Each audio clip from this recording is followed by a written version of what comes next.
I want to come on here and say on the video, I said leave. When I say leave, I mean leave with intentions on coming back, not just leave as in divorce. So that's the difference. I'm going to clear that up. Yeah. So when I was saying like when I say leave, I meant leave to like come back later on. Just leave for a stint of time in order to get whatever problems it is worked out and then come back.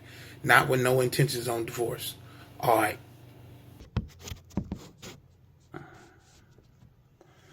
Okay. Let's talk about relationships. Today, that's what we're going to talk about is relationships. Okay. Relationships is a beautiful thing, but if done right, it's very dangerous. I mean, if done wrong, my bad, excuse me. But relationships, I know I've talked to a couple people and they would ask me like, man, I'm doing everything right, but we still arguing and all of these things, right? And I always tell them this, don't never forget the curse that's put on you. Don't never forget that, which I highly doubt that everybody's doing everything perfect. But I'm just saying this is an aspect that most people don't think about in relationships. We're going to go to Genesis 2:15. Okay. After, I'm going to give you the context of what was going on. This is after Eve had ate the fruit and gave it to Adam and he ate it as well. God cursed them. This is one of the curses. And I will put enmity between thee and the woman, and between thy seed and her seed, and it shall bruise thy head, and thou shalt bruise his heel. So you're going to argue. It's going to happen. I don't care how good you do. You could do everything. You're going to argue. It's going to be times where y'all just start to argue. Everything was good. That's not a reason to leave. You know, a lot of people leave because of that. Oh, man, I get no peace at home. And woo. God also told you, he said, man, if you ain't getting no peace at home, man, leave. He said, man, it's better to sleep with a lion. I'm just saying, sleep in the wilderness by a lion, man, than to stay at home with a brawling woman. So therefore leave. But you have to understand that because they ate that fruit, that enmity is going to always be there. There's no way around it. That's our curse. So you have to understand at the end of the day, like hopefully I can give you this advice to help you. If you know you ain't did nothing and she's coming with that, just for my brothers, it's easier. Do you know where anger comes from? Anger comes from lack of understanding. When you don't understand what's going on, that's what makes you angry. Why is she mad at me? She's mad at you because of enmity. So when you know that, it don't hit you as hard. You're like, okay, I know what you're doing. All right, you want to argue. Come on, let's argue. Then you can play. Then hopefully, depending on how you know your wife and the things that trigger her, as in, is it humor? Is it motivation? Is it smooth words? Is it nice words? Is it, you feel me? You got to know your wife to know how to smooth that over when she on enmity. You see what I'm saying? So it takes time. First, you must learn yourself. Then you learn your partner. Because if you don't know yourself, even if you try to learn her, you don't know what you would do in that situation. And that could blow it all the way up. So the key is to learn yourself first. Most high willing, you learned that in the single stage. You started to learn yourself. Then when you get married, now it's time to learn your partner. And then once you learn your partner, it's how you and her react together. That's the next step. Do you see what I'm saying? Because if you don't never learn her, you don't know how to calm her down. You don't know how to get things done. You gotta. I always tell people you gotta learn her love language or play her song. You have to know how to play her song. Like for example, let's take a trumpet. People say blow the trumpet. If you only play one tune, it's gonna start hurting your ears. You have to learn how to play a song with that trumpet. You got to go different octaves and different, you feel me, tones in order to make a song. So in certain situations, she might need you to be a little bit more stern. And then on other situations, she might need you to be a little bit more light. Or some of them, she may need you to be more understanding. You know, so you have to learn her love language. Same thing with women to men. You need to learn how he works. What makes him get up? How to motivate your man in order to go and handle business? Is it about you being right? Or is it about getting the job done? That's the question. For me, it's getting the job done. So whatever it takes to motivate her to get it done, let's do that. Hey, man, if I'm used to yelling, let me calm down. Hey, baby, I need to get that done. Is that cool? Like, man, we need to get this done. If that works, I'm going to do that. If she need to hear, hey, I need you to get that done. And that works, cool. You see what I'm saying? You have to learn her love language. Everybody, people been married 39 years and don't even know it. You know what I'm saying? You have to learn your partner. This is the beauty of a relationship. Relationship is beautiful. It's a journey to learn the other one. It's a blessing, man. And until you done had it and lost it, you don't realize how beautiful it is. All praises to the Most High. So there's a couple of nuggets I want to give. And first I'm going to start with the men. Okay, we're going to go to Sirach or Ecclesiasticus chapter 25 and 22. A woman, if she maintains her husband, is full of anger, impudence, and much reproach. So, for example, that's one of the things that I think brothers don't get. That if a woman is taking care of you, she is going to, I repeat, she is going to disrespect you. And I'm about to say, I know I'm going to hear backlash from this. She not wrong. She can't help it. She's wired that way. God is using her as a vessel to get to you. Get off Madden, man. Go and get a job, blood. Do something. Use your talent, bruh. If you are artist, man, go out there and sell paintings, bruh. Get out there. Get on the internet. Make it happen, brother. She's not going to stop. She can't. She can't stop bugging you. She don't want to be on the sidewalk in the tent. She's not wrong for that, brother. You wrong. What'd he say? A man that does not provide for his own is worse than an infidel. He has denied the faith. So God said, you ain't even working for me. He ain't feeling it, brother. I'm just saying. So I'm on my brothers about that, man. You got to get that done, man. That's why she acting like that. If you ain't working and you playing the game and you trying to do this, it's different if you trying, I understand, but it's still rules to the game. If you keep trying and it keep not happening, you've been trying for 3 years, she's going to disrespect you, brother. That's the way of the game. It's the way it goes, brother. There's nothing you could do to change that. By leaving her, the next one going to do the exact same thing. It's not going to change. And I'm not just finna get on my brothers. I'm about to get on my sisters right now. We're going to go to 1 Timothy. 1 Timothy. Watch this. 1 Timothy chapter 2 and verse 3. Aged women likewise, that their behavior as becometh holiness, not false accusers, not giving too much wine, teachers of good things, that they may teach the young women to be sober, to love their husbands, to love their children, to be discreet, chaste, keepers at home, good, obedient to their own husbands, that the word of God be not blasphemed. So if you're not taking care of your household, sister, you're blaspheming the word. If you're not listening to your husband, you're blaspheming the word. God said blaspheme. That's the one thing you can't get repentance. You can't repent for. He ain't hearing it.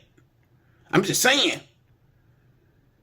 I'm just keeping it real. He said there's no forgiveness for blasphemy of the word. So he just told you when your husband come home from work and the house all raggedy and you refuse to clean up, refuse to cook, throw him a noodle on the table, you're blaspheming the word. You're actually going against God and you disrespectful, sister. Change. It's bigger than him. The problem is you're submitting to a man and not to God. It shouldn't even be about him. Ooh, I'm about to take you deep, sister. It shouldn't even be about him. When he doing wrong, let's say that he ain't maintaining it, he ain't going to work. So you disrespecting him, and I just told you that that's legitimate. That don't mean stop doing the work. That don't mean stop cleaning up. That don't mean stop teaching the women to love their husbands. That don't mean none of that. That's just what y'all going through. But in actuality, if you're based on God, I'm not finna disrespect God. So I'm gonna do my part. Right? At the end of the day, when we all die, who goes in there with us? It's just us. God gonna say, what did you do, sister? Did you do what I told you? Not because, oh, he didn't handle his business, so I didn't do mine. He ain't trying to hear that. Did you do yours? Same thing with that brother. Oh, man, she disrespect me, man. Oh, man, I don't care, blood. No, did you do your part? As the man, I'm about to really go deep. As the man, we got to always, I repeat, always take the higher road. We got to do it. We got to take the high road. That's why we the head. The head is higher than the rest of the body. You have to take the high road. Let me give you an example. Let's say my wife disrespect me. You're stupid. And then I say, no, you stupid. Right? She disrespected me first. But you know what? I'm going to sit down and I'm going to think about that. And I'm going to say, you know what? I'm wrong. I'm wrong. And I'm going to come to her and I'm going to say, you know what, baby? I'm wrong for calling you stupid. Forgive me for that. I was wrong. She don't have to apologize to me. I didn't do it for her to apologize. I did it to please God. And by default, usually they do apologize. But if they don't, they got to deal with that. Because at the end of the day, God when that judgment day come, he gonna put on the Bigatron and he gonna show your face saying, you told her she was stupid. Oh man, she told me that first. And ain't you the head, brother? I'm getting men, and you looking stupid. You see what I'm saying? So at the end of the day, as men, we have to take the higher road. It's not about them. It's about you listening to God. And when you listen to God, by default, you're going to naturally be a good husband. By default. Because everything he tells you to do to please him is pleasing to her. Let me show you how important a woman is to you, brother. So you will want to be in compliance with God so he can check her to get her right. Watch this. This is crazy. Okay. A virtuous woman. Okay, matter of fact, I'm sorry. Ecclesiastes or Sirach 26, and we're going to go to 26 and 1. Blessed is the man that hath a virtuous wife, for the number of his days shall be doubled. She controls how long you live, brother. Let's pause. She controls how long you live, brother. You need God to check her quick, brother. You're dying. I don't know about you, but I want to see my kids get old. My son growing up, man, getting tall, trying to box. I want to see him grown. So I'm a submit to God, and God is going to check her. One thing that we go wrong with, especially in Israel, we try to control the women. No, that makes God very angry. The whole reason, you know what? I'm going to give y'all something that he gave me recently, too. I was scared to ask this, and I ain't going to lie, and he gave me the question. I was like, if you created the world, right, and you put Adam and Eve in there, why did you make the fruit, the tree, right? Why would you put that there for them to fail? Like, it could have not been there. For choice. You got to choose to do the right thing. Other than that, if that wasn't there by default, you automatically like me because there ain't no way you can fail. Do you see what I'm saying? And it made so much sense. I was actually scared to ask that question, and he threw it right to me before I can even finish apologizing for even thinking it. But he threw that to me. Other than that, by default, you automatically good. You can't go wrong. He want to give you the chance to do wrong so I can see that you really love me. So by you making her do the things, she's not showing that.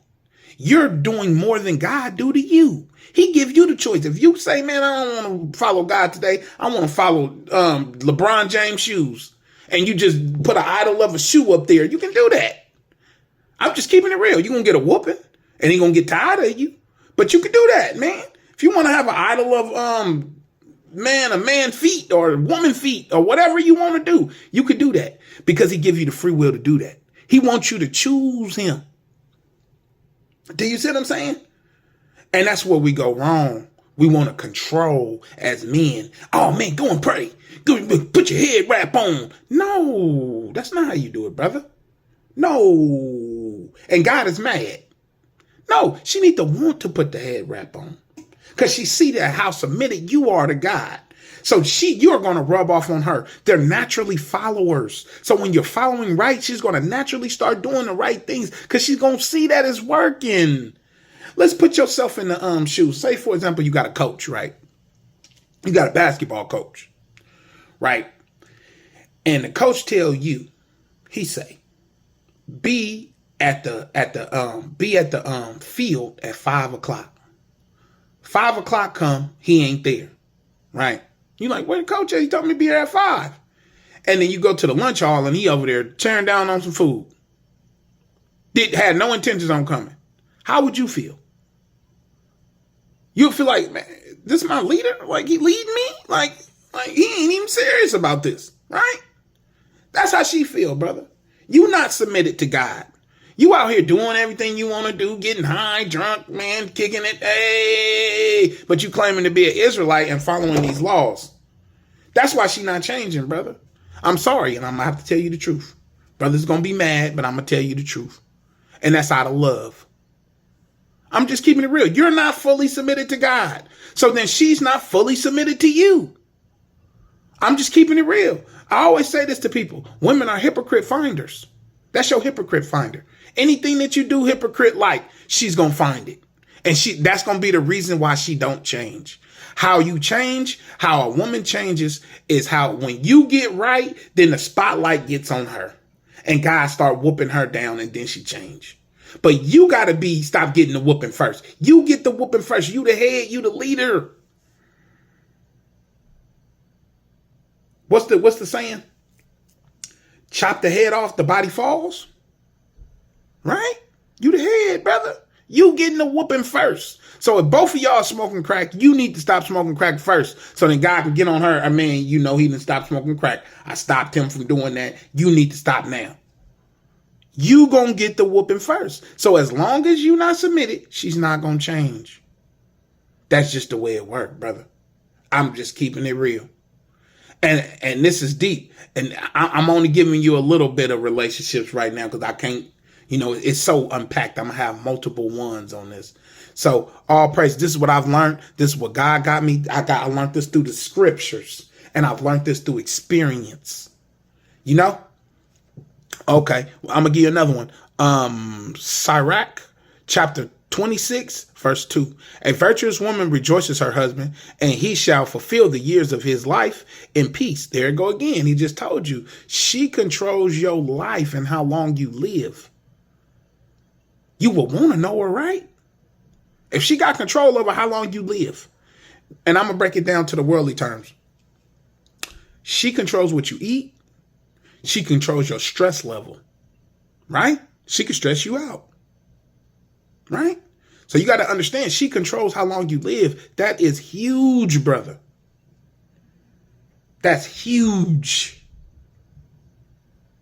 Okay, 3. A good woman is a good portion, which shall be given in the portion of them that feareth the Lord. So when you submit yourself or fear the Lord, because when you get to the point to where when you about to do wrong or sin and you like, man, God gonna see me, it ain't even worth it.